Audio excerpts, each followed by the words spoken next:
আসসালামু আলাইকুম। সম্মিলিত ইসলামী ব্যাংক গঠনের মাধ্যমে আমরা যে আশার আলো দেখেছিলাম তা কি নিভে যেতে বসেছে? কেন এই ব্যাংক নিয়ে এক অনিশ্চয়তা? গ্রাহকরা তাদের কষ্টের টাকা কবে ফেরত পাবেন, নাকি পরিস্থিতি আরও খারাপের দিকে যাচ্ছে? আজ আমি বিস্তারিতভাবে এই পুরো সংকটটি আপনাদের সামনে তুলে ধরব।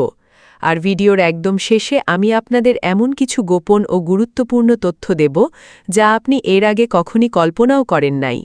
তাই পুরো ভিডিওটি না টেনে শেষ পর্যন্ত দেখুন। বন্ধুরা, সংকটের গভীরতা বুঝতে চট্টগ্রামের আন্দরকিল্লা এলাকার বাসিন্দা মোহাম্মদ আবুল কালাম আজাদের কথা শুনুন। তিনি একজন ব্যবসায়ী।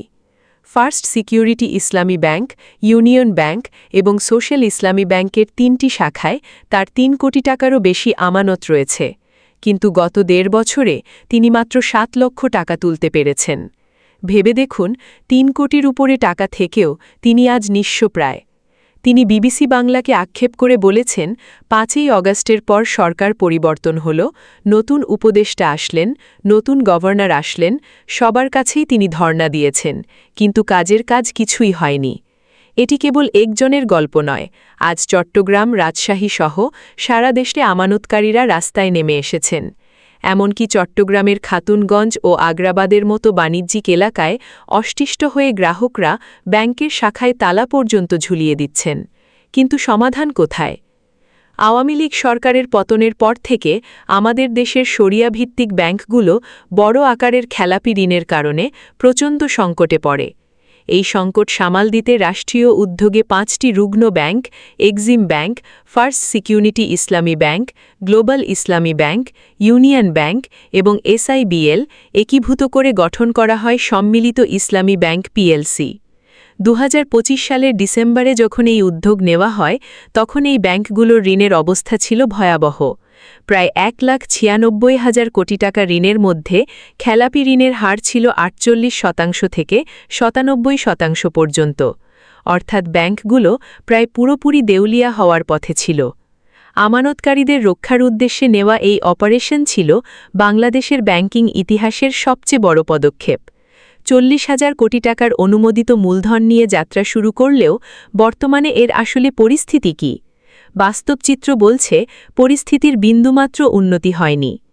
বিআইবিএমের সাবেক মহাপরিচালক ড. তৌফিক আহমেদ চৌধুরী এই প্রক্রিয়া নিয়ে কঠোর সমালোচনা করেছেন। তিনি বলছেন, একীভূতকরণের এই উদ্যোগ শুরু থেকেই ভুল পথে হেঁটেছে। মার্জার বা একীভূতকরণ সবসময় একটি স্বেচ্ছামূলক প্রক্রিয়া হওয়া উচিত, কিন্তু এখানে ব্যাংকগুলোকে অনেকটা জোর করে এক করা হয়েছে। ড. চৌধুরীর মতে, সবগুলো খারাপ ব্যাংককে একসাথে মার্জ করলে ফলাফল তো জিরোই থাকবে। এটি কোনো জাদুকরী সমাধান নয়। এর সাথে যোগ হয়েছে ব্যাংকগুলোর ভিন্ন ভিন্ন সংস্কৃতি, ম্যানেজমেন্ট পদ্ধতি এবং কর্মীদের মধ্যে সমন্বয়ের অভাব। বিআইবিএমের প্রফেসর ড. আহসান হাবিবও একই সুরে কথা বলছেন। তিনি প্রশ্ন তুলেছেন, একটি ব্যাংকের ৯০% খেলাপি ঋণ আর অন্যটির ৪০%। এই অসম বোঝা যখন একীভূত করা হয়, তখন তুলনামূলক ভালো ব্যাংকটি কেন অন্যের দায়ভার মিটে যাবে? এই সমন্বয়হীনতাই আজ পুরো উদ্যোগটিকে ধ্বংসের মুখে ঠেলে দিচ্ছে। সবচেয়ে ভয়ঙ্কর বিষয় হল সম্প্রতি পাশ হওয়া ব্যাংক রেজলিউশন আইন ২০২৬। এই আইনের একটি বিশেষ ধারা ১৮ ক নিয়ে এখন তোলপাড় চলছে। অভিযোগ উঠেছে, এই ধারার মাধ্যমে ব্যাংক থেকে হাজার হাজার কোটি টাকা আত্মসাৎকারী সাবেক মালিকদেরও আবারও মালিকানায় ফেরার পথ তৈরি করে দেওয়া হয়েছে।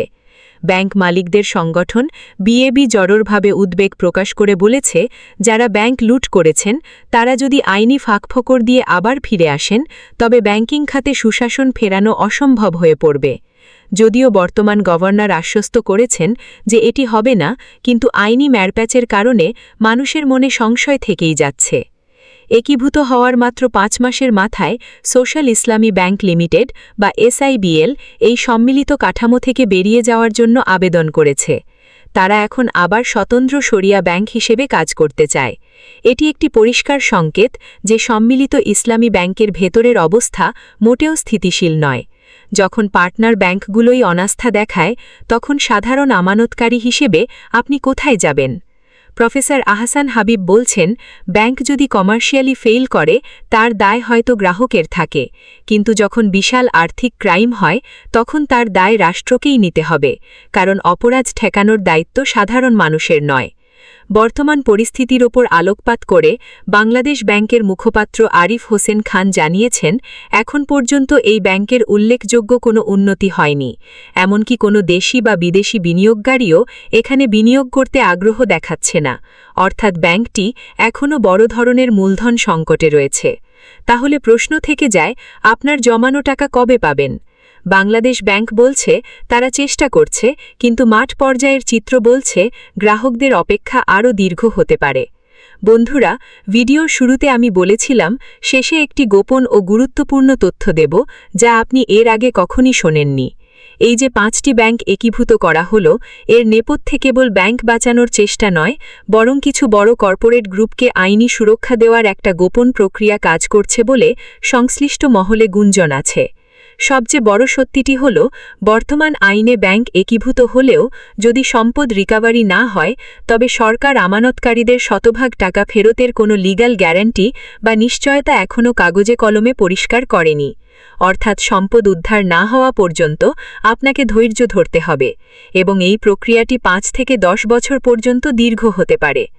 আমানতকারীদের জন্য আমার পরামর্শ হল, নথি গুছিয়ে রাখুন এবং ব্যাংকিং সেক্টরের এই অস্থির সময়ে ধৈর্য হারাবেন না। সরকারের ওপর চাপ বজায় রাখা ছাড়া এই মুহূর্তে বড় কোনো বিকল্প নেই। আজকের এই আলোচনা আপনাদের কেমন লাগলো? আপনার টাকা কি কোনো ব্যাংকে আটকে আছে? কমেন্টে আমাদের জানান।